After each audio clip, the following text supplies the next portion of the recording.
What's up, everybody? High Rev 90. This is a short version of how to change power steering fluid with a vacuum handheld vacuum pump. You can get the cheap ones from wherever. This Mighty Vac I like works better. Do what you got to do on your budget, but basically you're sucking from the return. You can't do it from the feed. This one goes to the pump. If your reservoir is attached to your pump, then you're gonna probably have to pull the lines off of the pump, and in that case you might be able to suck from either one. Figuring out which one is the feed and the return, that's going to be a little tricky if the reservoir is actually physically mounted to the pump part of the pump.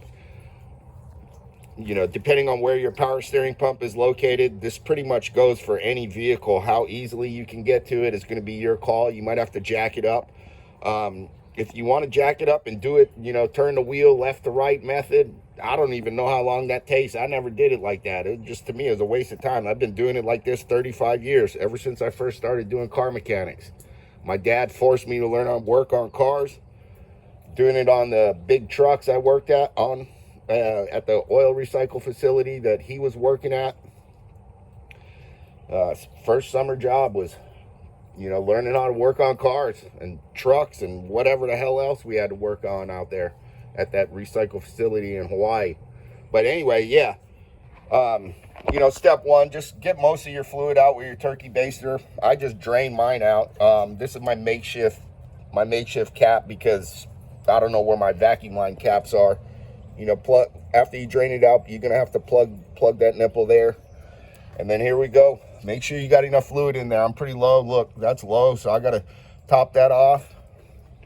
Let me top that fluid off. Hold on, give me 1 second here. Topping it off, because you don't want to suck air down into your system. Even though a lot of these power steering systems are self-bleeding, when you pull the cap off, you turn the wheel side to side, you don't want to suck air down in there. That's going to be a pain in the ass. But anyway, here, then we're going to, you know, you got your reservoir that it comes with. Here we go. Watch this. Let me see if how I'm going to do this with, there, look. See? And you just keep doing this until you get clean fluid. This, I did a full flush. I'm going on 3 quarts here. First quart was still super dirty. How's that fluid level? See, that's it. That's the gist of it. And then the trickiest part is, you know, hooking your feed back up after you pull your cap off at the bottom there. You're gonna get a little bit of spillage, and that's where these sorbent pads come in handy. You can get them from Amazon. I got a pack of 100 for 50 bucks. So these things are priceless. But that's that, man.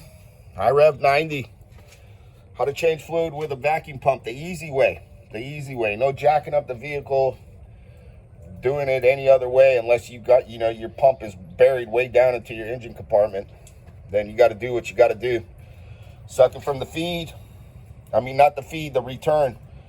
And check out the other video. It's a long one, about 20-25 minutes long or something, but there's a lot of info in that other one. This is just the abbreviated version, I'll say. So we're good. That's how it goes. High Rev 90. Like, share, subscribe. Peace. Aloha.